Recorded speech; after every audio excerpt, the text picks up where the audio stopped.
Hello दोस्तों, आज की इस वीडियो में हम कहानी के माध्यम से हिंदी पढ़ने की प्रैक्टिस करेंगे। अगर आपने अभी तक पिछले वीडियो नहीं देखे तो देख लें, जिससे कि आपको पढ़ने में आसानी होगी। चलिए वीडियो को शुरू करते हैं। आज हम पढ़ेंगे ऊंट और जेब्रा की कहानी। चलिए शुरू करते हैं।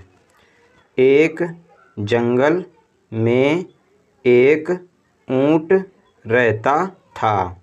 वह बहुत मिलनसार और दयालु स्वभाव का था। उसकी सभी जानवरों से अच्छी दोस्ती थी। वह सबसे हिल मिलकर प्रेम पूर्वक रहता था। एक दिन उस जंगल में एक जेब्रा आया। ऊंट जेब्रा से दोस्ती करने उसके पास गया और बोला, तुम्हारा जंगल में स्वागत है मित्र। मैं ऊंट हूँ, तुम्हारी तरफ मित्रता का हाथ बढ़ाता हूँ। जेब्रा सफ़ेद खाल पर काली धारियों वाला एक खूबसूरत जानवर था। उसे अपनी खूबसूरती पर बड़ा घमंड था। उसने ऊंट को देखा। मोटी चमड़ी, लंबी गर्दन, पीठ में कुबड़, आँखों पर बड़ी बड़ी पलकें। भद्दे खुर वाले ऊंट को देखकर जेब्रा ने सोचा कि ये कितना बदसूरत है। मुझ जैसे खूबसूरत जानवर का दोस्त भी खूबसूरत होना चाहिए। उसने ऊंट से दोस्ती करने से इनकार कर दिया। मैं इतना खूबसूरत जानवर हूँ, तुम जैसे बदसूरत जानवर से मैं मित्रता नहीं कर सकता। ऊंट को जेब्रा के व्यवहार पर बहुत दुख हुआ। वह चुपचाप चला गया। कुछ समय बीतने के बाद गर्मियों का मौसम आ गया। उस साल भीषण गर्मी पड़ी।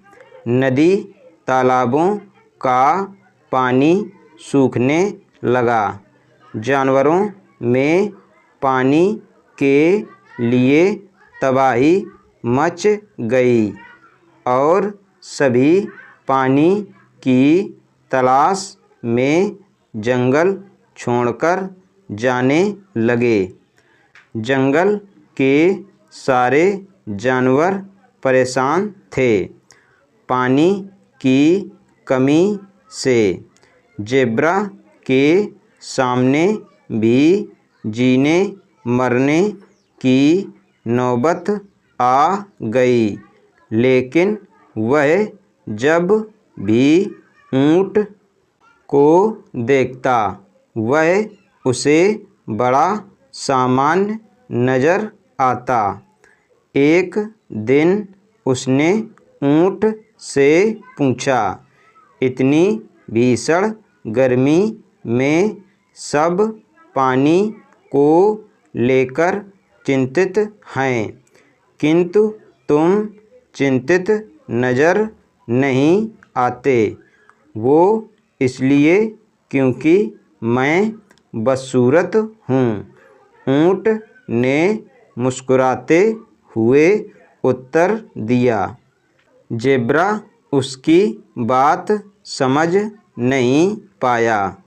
तब ऊंट ने कहा, मेरी पीठ पर ये कुबड़ देख रहे हो, दिखने में अजीब लगता है, लेकिन इसमें मैं पानी जमा करके रख सकता हूँ।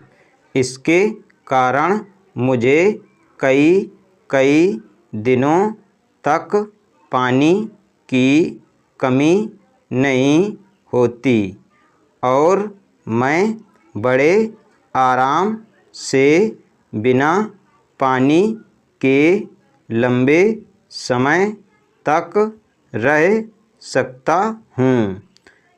मैं मरुद्यान को भी बड़ी आसानी से सूंघकर खोज सकता हूँ। चलो तुम्हें वहाँ ले चलूँ। वहाँ तुम्हें प्यासा नहीं मरना पड़ेगा। ज़ेब्रा ऊँट के साथ जाने लगा। कड़ी धूप थी। ज़ेब्रा का हाल बेहाल होने लगा।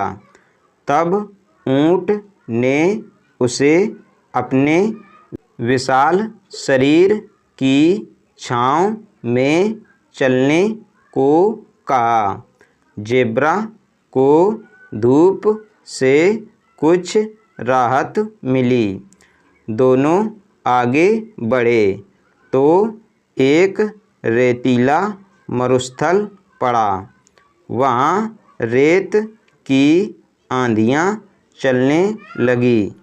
ऊँट ने बताया, अपनी बड़ी बड़ी पलकों के कारण मैं ऐसे रेतीले आंधी तूफानों को आसानी से झेल सकता हूँ। मेरी चमड़ी भी मोटी है जो मुझे धूप और आंधी तूफान से बचाती है। वे कुछ दूर और आगे बढ़े तो गर्म रेत के कारण ज़ेब्रा के पैर जलने लगे। ऊँट को बड़े आराम से गर्म तपती रेत पर चलते हुए देखकर उसने पूछा, तुम गर्म रेत पर कैसे चल पा रहे हो? ऊँट ने कहा, ये भद्दे खुर देख रहे हो, ये मुझे गर्म रेत पर चलने में सहायता करते हैं। तुम्हारे पैर जल रहे होंगे। आओ तुम्हें अपनी पीठ पर बिठा लूँ। ऊँट ने ज़ेब्रा को अपनी पीठ पर बिठा लिया और मरुद्यान की ओर चल पड़ा। वहाँ पहुंचकर ऊँट ने ज़ेब्रा को पीठ से उतारा और कहा, ये जगह पानी से भरपूर है। तुम यहाँ आराम से रह सकते हो। ज़ेब्रा ने मदद के लिए ऊँट का धन्यवाद किया और अपने व्यवहार पर माफ़ी मांगते हुए कहा, मुझे माफ़ कर दो। मैंने तुम्हें बदसूरत समझकर तुमसे दोस्ती नहीं की थी। मुझे ये नहीं पता था कि जिन अंगों को मैं बदसूरत समझ रहा था वे तुम्हारी शारीरिक विशेषता है और उसी की बदौलत तुम रेगिस्तान में बड़े आराम से रह पाते हो और रेगिस्तान का जहाज कहलाते हो। ऊँट ने ज़ेब्रा को माफ़ कर दिया। दोनों उस दिन से अच्छे दोस्त बन गए। शिक्षा: खूबसूरती और दिखावे पर ना जाएं।